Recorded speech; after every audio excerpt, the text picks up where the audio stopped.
അന്താരാഷ്ട്ര ലഹരി വിരുദ്ധ ദിനമായി ആചരിക്കുകയാണ്.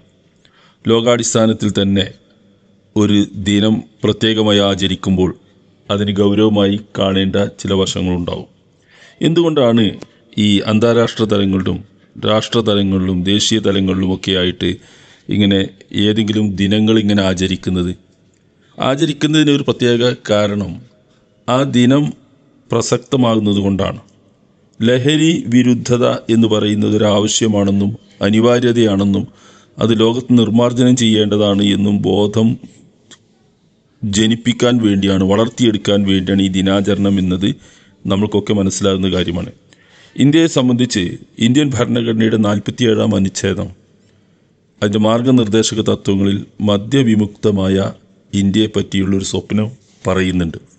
അതാത് സംസ്ഥാനങ്ങൾ അവരാൽ കഴിയുന്ന സേവനങ്ങൾ ചെയ്തുകൊണ്ട് ആ രംഗം നടപ്പാക്കണമെന്നതാണ് പൊതുവെ എല്ലാവരും അത് വിലയിരുത്തുന്നത്.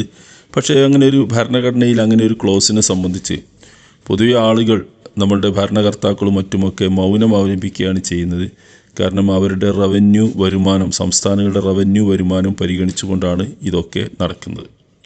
ഇപ്പോൾ ഇതാ കേരള ഗവൺമെൻറ് ഓപ്പറേഷൻ തൂഫാൻ എന്ന പേരിൽ വളരെ ശ്രദ്ധേയമായൊരു ക്യാമ്പയിൻ പ്രഖ്യാപിച്ചിരിക്കുന്നു.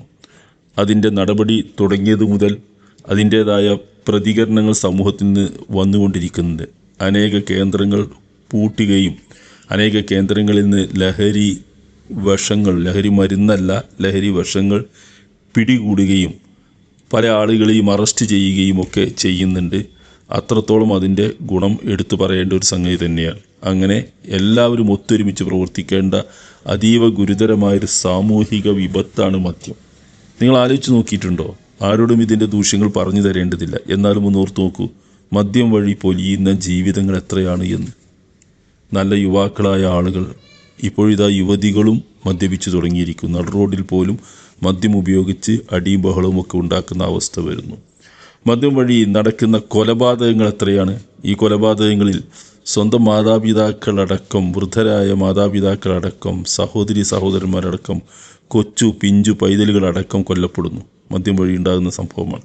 മദ്യം വഴി തകരുന്ന കുടുംബ സൗഹൃദ ബന്ധങ്ങൾ എത്രയാണെന്ന് ആലോചിച്ച് നോക്കിയിട്ടുണ്ടോ? എത്ര കുടുംബങ്ങളാണ് മദ്യത്തിൻ്റെ പേരിൽ തകർന്നുകൊണ്ടിരിക്കുന്നത്? ദാമ്പത്യ ബന്ധങ്ങൾ എത്രയാണെന്ന് ആലോചിച്ച് നോക്കൂ നിങ്ങൾ. വാഹനാപകടങ്ങൾ, ആത്മഹത്യകൾ, അങ്ങനെ കടുത്ത പ്രയാസങ്ങൾ ഉണ്ടാക്കുന്ന, ദുരിതങ്ങൾ മാത്രം വരുത്തി വെക്കുന്ന അതീവ ഗുരുതരമായൊരു പ്രശ്നമാണ് ഈ മദ്യം ഉപയോഗം എന്നുള്ളത്.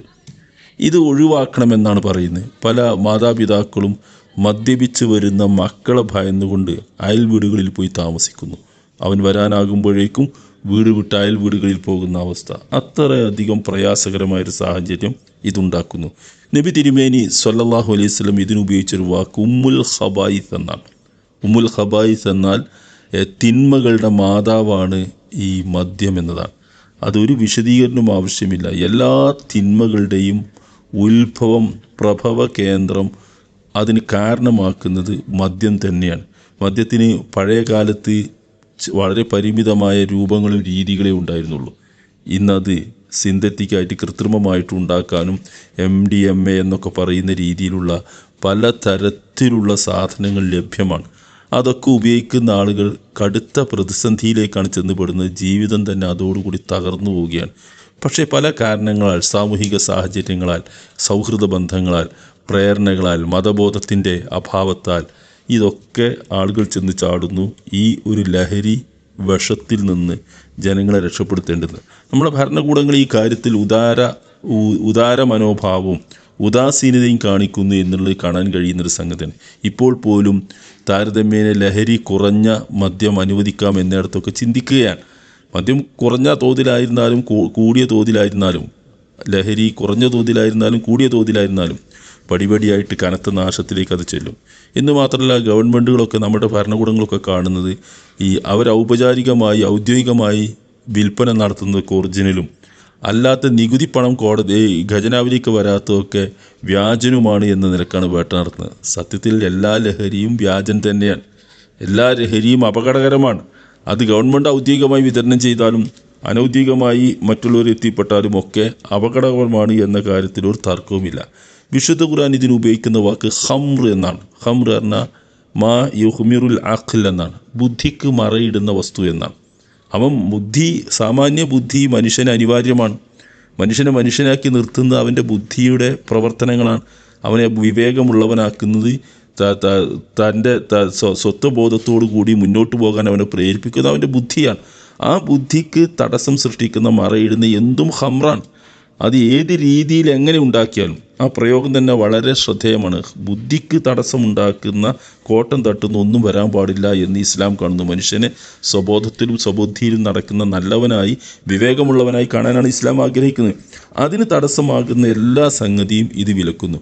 ലോകത്ത് ഒരേ ഒരു ഗ്രന്ഥമേ ഉള്ളൂ ഖംറ് നിഷിദ്ധമാണ് എന്ന് പറയുന്നത്. മറ്റൊരു ഗ്രന്ഥത്തിലും ഇത് പറയുന്നില്ല. ഒരു മതഗ്രന്ഥത്തിലും പറയുന്നില്ല. മതേതര ഗ്രന്ഥത്തിലും ലഹരി വസ്തു ഉപയോഗിക്കുന്നത് പൂർണ്ണമായിട്ടും നിഷിദ്ധമാണ് എന്ന് പറയുന്ന ഒരു സംഭവമേ ഇല്ല. വിശുദ്ധ ഖുർആൻ, ഇസ്ലാം ഇതിനെ ഹറാം എന്ന വാക്ക് ഉപയോഗിച്ചിട്ടാണ് പരിചയപ്പെടുന്നത്. ഹറാം എന്ന് പറഞ്ഞാൽ കേവലമായി തടസ്സമുണ്ട് എന്നതല്ല. ഹറാം എന്ന് പറഞ്ഞാൽ മതപരമായിട്ട് അത് നിഷിദ്ധമാണ് എന്നാണ്. മതപരമായിട്ട് നിഷിദ്ധമാണ് എന്ന് പറയുമ്പോൾ അതിൻ്റെ ഉപയോഗം, അത് ഉപയോഗിക്കുന്നത് വഴി ഐഹിക ജീവിതത്തിൽ ദൈവികമായ കോപത്തിനും ശിക്ഷയ്ക്കും ഇടയാക്കും. പാരത്രിക ജീവിതത്തിൽ, മരണാനന്തര ജീവിതത്തിൽ അയാൾ നരകവാസത്തിന് കാരണമാകുമെന്നാണ്. അങ്ങനെ ഹറാം എന്ന് പറയുന്ന ഏക ഗ്രന്ഥം വിശുദ്ധ ഖുർആൻ മാത്രമേ ഉള്ളൂ. ഹൈന്ദവ ക്രൈസ്തവ ഗ്രന്ഥങ്ങൾ പോലും ആ രീതിയിലൊരു പരാമർശമില്ല എന്നല്ല, ചില ഇളവുകളൊക്കെ അതിലുള്ളതായിട്ടാണ് നമ്മളതിനെപ്പറ്റി വിലയിരുത്തുന്നത്. ആ ഹറാമായ കാര്യം മനുഷ്യ ജീവിതത്തിൽ നിന്ന് ഒഴിവാക്കാനാണ് പഠിപ്പിക്കേണ്ടത്. ഇനി നിങ്ങൾ നോക്കുക, ലോകത്ത് പരകോടി മുസ്ലിങ്ങളുണ്ട്. ലഹരി വസ്തുക്കിൻ്റെ ഒരു കണിക പോലും തൊട്ടു നോക്കാത്ത ആളുകൾ, അതിനോടടുക്കാത്ത മുസ്ലിങ്ങളുണ്ട്. എന്താണ് അതിന് കാരണം എന്നറിയാം നിങ്ങൾ? ഖുർആൻ്റെ ഒരൊറ്റ കൽപ്പന മാത്രമാണത്. ഹറാമാണ്, നിഷിദ്ധമാണ് എന്ന കൽപ്പന, ഇസ്ലാമിൻ്റെ ആ കൽപ്പനയാണ്.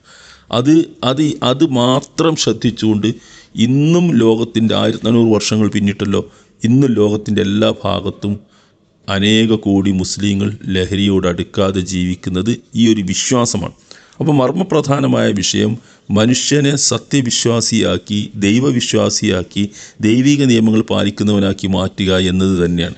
അതിൻ്റെ അടിസ്ഥാനത്തിൽ മാത്രമേ ഇത് പൂർണ്ണമായും ഇല്ലാതാക്കി തീർക്കാൻ കഴിയുള്ളൂ. നമ്മുടെ ഗവൺമെൻറ്റും പല സമിതികളുമൊക്കെ പല പേരുകളും ഇതിനെ ഇല്ലാതാക്കാൻ ശ്രമിക്കാറുണ്ട്. അതൊക്കെ ഒരു താൽക്കാലിക ഉപായങ്ങൾ മാത്രമാണ്.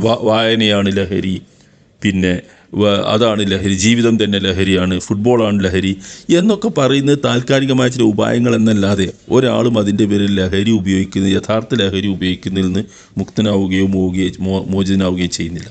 എന്നാൽ ഒരു ഗവൺമെൻറ്റിന് ഇതിൽ പലതും ചെയ്യാൻ കഴിയും. ഗവൺമെൻറ് ചെയ്യാൻ കഴിയുന്ന ചില കാര്യങ്ങൾ ശ്രദ്ധിക്കാം. ഒന്ന്, ഒരു ബോധവൽക്കരണമാണ്.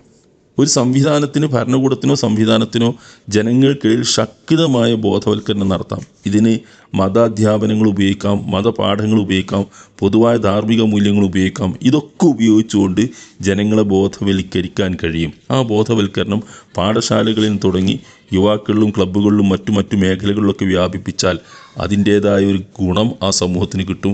വളരെ ചെറുപ്പത്തിൽ തന്നെ ഒരു ലഹരി വിരുദ്ധ മനസ്ഥിതി കുട്ടികളിൽ വളർത്താൻ കഴിഞ്ഞാൽ വലിയ ഫലം ചെയ്യും. ഒന്നതാണ് ചെയ്യേണ്ടത്. രണ്ടാമത്, ഈ ലഹരി വസ്തുക്കളുടെ ലഭ്യത ഇല്ലാതാക്കുക എന്നാണ്. ലഭ്യത ഇതിലൊരു കാരണമാണ്.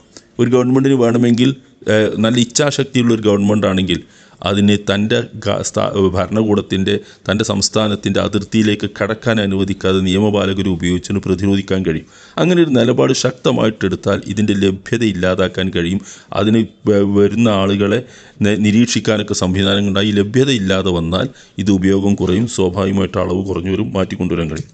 മൂന്നാമതൊന്ന്, ശിക്ഷാ നടപടികളാണ്. ശിക്ഷാ നടപടി കർശനമായിരിക്കണം. ഇതിന് ലഹരി ഉപയോഗം കുറ്റകൃത്യമാണെന്നും അതുവഴി ഉണ്ടാകുന്ന കുറ്റകൃത്യങ്ങൾക്ക് കഠിനമായ ശിക്ഷ നൽകണമെന്നുമൊക്കെ ഒരു നിയമം വെച്ചാൽ അതിൻ്റേതായ മാറ്റങ്ങൾ സമൂഹത്തിലുണ്ടാകും. ഒരു ദാക്ഷിണ്യം ഏതുമില്ലാതെ ഈ ശിക്ഷകളൊക്കെ നടപ്പാക്കുന്നിടത്ത് നല്ല ഫലങ്ങൾ ഉളവാകുമെന്ന് തന്നെയാണ്. ഈ 3 കാര്യങ്ങളും ശ്രദ്ധേയമാണ്.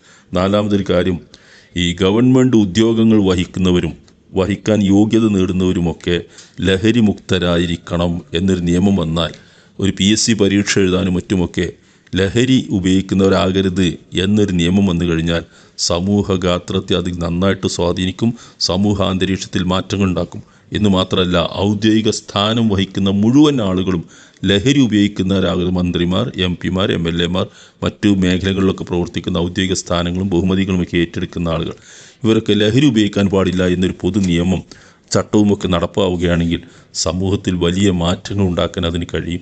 ഈ നിലയിലൊക്കെ എല്ലാവരും ഒത്തൊരുമിച്ച് ശ്രമിച്ചാൽ നമ്മുടെ ഈ ഓപ്പറേഷൻ തൂഫാൻ ആത്മാർത്ഥമായിട്ട് നടപ്പാക്കുകയാണെങ്കിൽ നല്ല ഫലങ്ങൾ ചെയ്യും. അതിൽ വീര്യം കുറഞ്ഞതും അല്ലാത്തതുമൊക്കെയുള്ള ചർച്ചകൾ തന്നെ മാറ്റിവെച്ചിട്ട് ലഹരിയാണോ അത് ഉപയോഗിക്കാതിരിക്കണം എന്നിടത്തേക്ക് നമ്മൾ ജനങ്ങളെ എത്തിക്കുക. നമ്മളുടെ മതപരമായ ബാധ്യത നമ്മൾ നിർവഹിക്കുക. സർവശക്തൻ അനുഗ്രഹിക്കുമാറാവട്ടെ.